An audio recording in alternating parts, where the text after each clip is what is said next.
गुरु विष्णु गुरुदेवो महेश्वर गुरु साक्षात् परब्रह्म तस्मै श्री गुरवे नमः। तस्मै श्री गुरवे नमः। तस्मै श्री गुरवे नमः। अर्था प्रोक्ता पुरा तेषाम् अर्थ व्यंजकता उच्यते। अर्था पुरा प्रोक्ता तेषाम्, उनके अर्थों के विषय में हम पहले चर्चा कर चुके हैं। उनके अर्थात किनके? शब्दों की। 3 प्रकार के शब्द के विषय में चर्चा और उनके अर्थ के विषय में चर्चा हम पिछली कक्षाओं में कर चुके हैं। 3 प्रकार के शब्द कौन से हैं? वाचक, लाक्षणिक या लक्षक और व्यंजक। उनके अर्थ हैं वाच्य, लक्ष्य और व्यंग्य। अब हम अर्थ व्यंजकता उच्यते, अब अर्थ व्यंजकता की चर्चा करेंगे।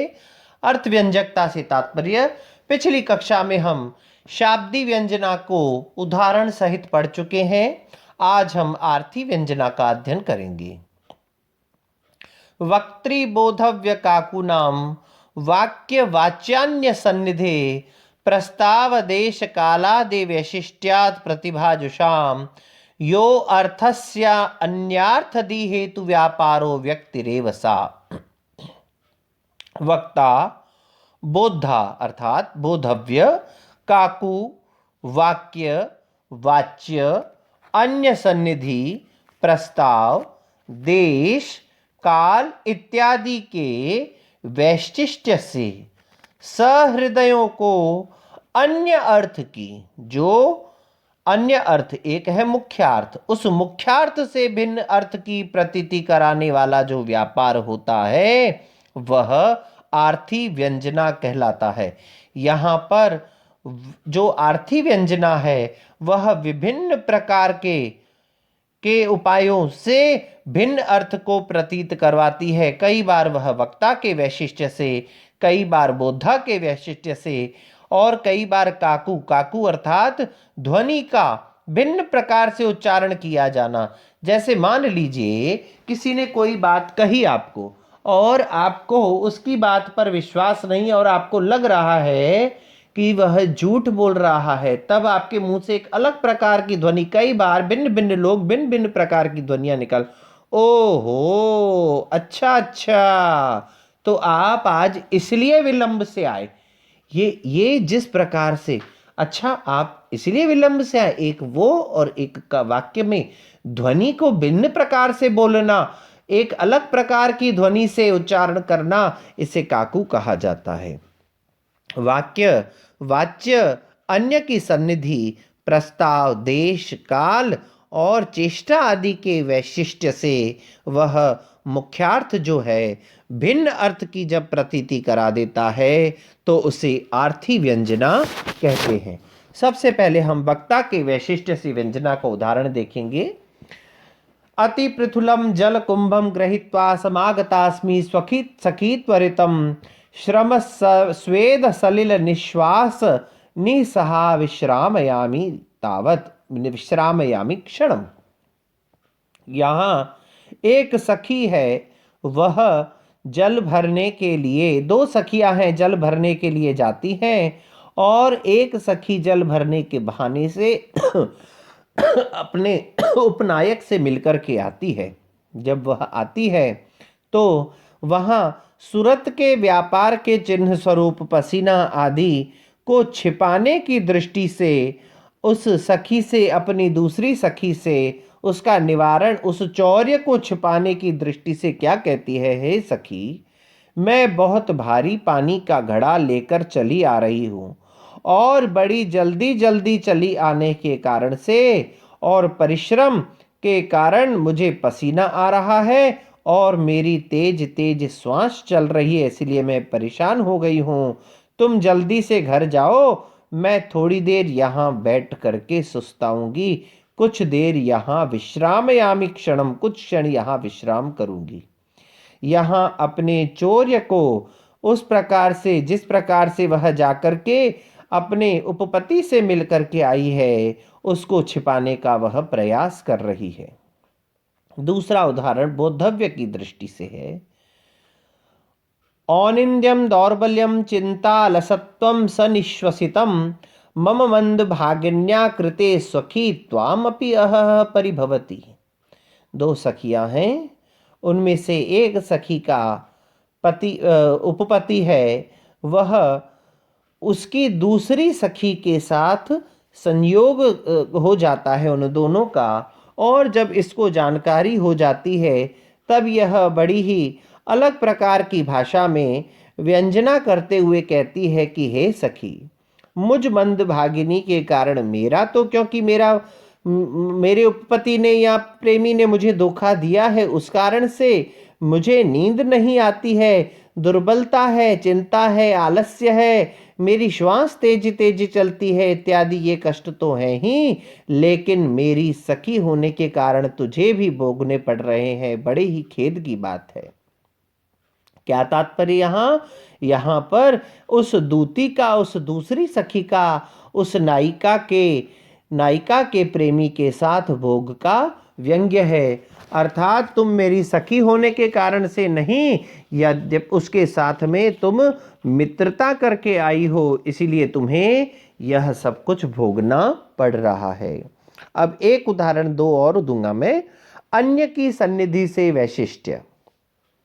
अब क्या हो रहा है कि एक स्त्री जो है वह अपने घर का काम कर रही है, और उसका जो प्रेमी है, उपपति है, वह मिलने के लिए वहां आता है, तब वह इनडायरेक्ट है ना, डायरेक्ट नहीं है, हाँ, उस रूप में उसको संकेत कैसे प्रदान करती है, नुदति अनाद्रुमना श्वश्रु माम गृह भरे सकले क्षण मात्रम यदि संध्यायाम भवती नवा भवती विश्रामः।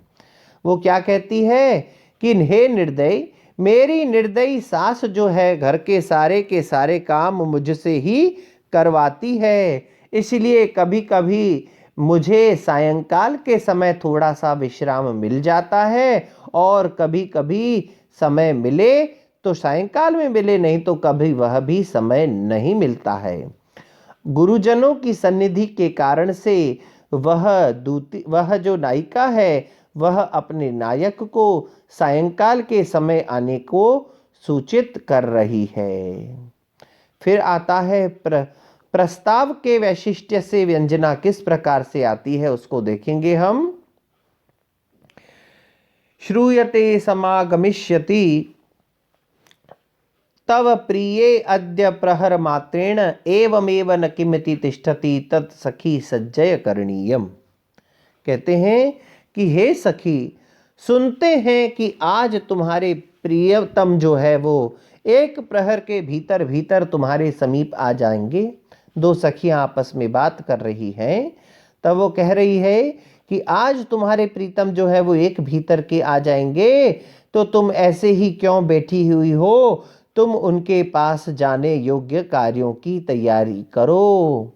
उपपति के पास जाने के लिए उद्यत किसी स्त्री को उसकी सखी मना कर रही है कि तुम जो यह अपने पति के आने की स्थिति में भी अपने उपपति से मिलने जाना चाहती हो, यह उचित नहीं है। यहाँ पर यह व्यंजना आ रही है। तीसरा है देश के वैशिष्ट्य से, अन्यत्र यूयम कुसुमावचयम यम कुरुध्वम अत्रास्मि करोमि सख्यः नाहम ही दूरम भ्रमितुम समर्था प्रसीदतायम रचितो अंजलिर्वह। कुछ सखियां पुष्पों का चयन करने के लिए जंगल में जाती हैं। उन सखियों में से एक सखी का प्रेमी वहां अचानक से दूर से उसको दिख जाता है, तब वह उस अपने प्रेमी से मिलना चाहती है और अपनी सखियों को कहती है, व्याज पूर्वक कहती है कि आज मेरा स्वास्थ्य ठीक नहीं है, मैं दूर चलने में समर्थ नहीं हूँ, इसीलिए हे सखियों, तुम कहीं और थोड़ा सा यहाँ से दूर जाकर के पुष्पों को तोड़ लो, मैं तुम्हारे हाथ जोड़ती हूँ, तुम मुझ पर कृपा करो, यानी यह स्थान रिक्त कर दो। जब तुम या उसके मन में क्या भाव है, वह प्रचंड कामुक को यहाँ भेजने की दृष्टि से अपनी विश्वस्त सखी को कह रही है कि तुम लोग यहाँ से चली जाओगी तो मेरा प्रेमी मुझसे यहाँ आकर के मिल लेगा। और काल के वैशिष्ट्य से एक और उदाहरण मुझे ध्यान आ रहा है, अब उस पर हम चर्चा करते हैं। गुरुजन परवश प्रिय किम भणामि तव मंद भागिनी अहकम अद्य प्रवास व्रजसी व्रज स्वयमेव श्रोष्यसि करणीयम। गुरुजनों के परवश हे प्रिय आप गुरुजनों के अपने से बड़ों के अधीन है। मैं मंदभागिनी आपको क्या कह सकती हूँ।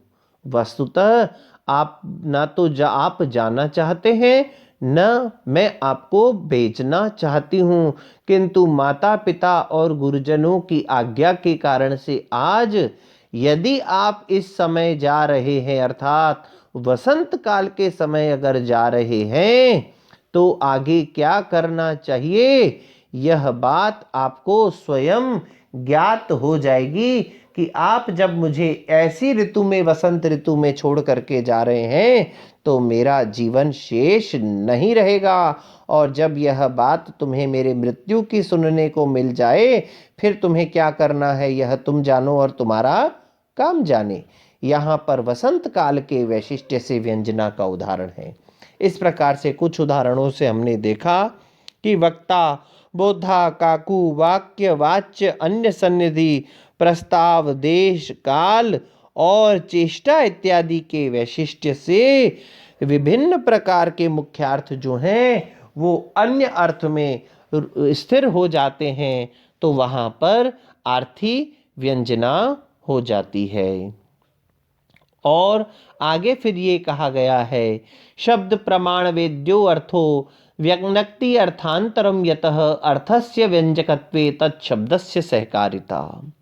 क्योंकि शब्द प्रमाण से गम्य अर्थ ही अन्य अर्थ को व्यक्त करता है। शब्द के द्वारा पहले अर्थ आएगा, तभी वह अर्थ अन्य अर्थ को प्रकट करता है। इसके लिए अर्थ की व्यंजकता में शब्द की भी सहकारिता होती है। जैसे हमने शाब्दी व्यंजना में देखा, शाब्दी व्यंजना में शब्द तो प्रमाणित होता ही है, शब्द की तो आवश्यकता होती है। तो ऐसा नहीं है कि आर्थी व्यंजना में केवल अर्थ की प्रधानता हो, शब्द गौण हो जाए। यहाँ पर भी शब्द के द्वारा ही अर्थ की प्रधानता, अर्थ प्रकट होता है और उसी अर्थ से ही अन्य अर्थ में व्यंजना स्पष्ट हो पाती है। आज हमने इस प्रकार से आर्थी व्यंजना का अध्ययन किया। कल हम काव्य प्रकाश के चतुर्थ उल्लास का प्रारंभ करेंगे, जिसमें शब्द और अर्थ के निर्णय के पश्चात हम काव्य के प्रथम भेद के विषय में चर्चा करेंगे। तब तक के लिए ओम शम।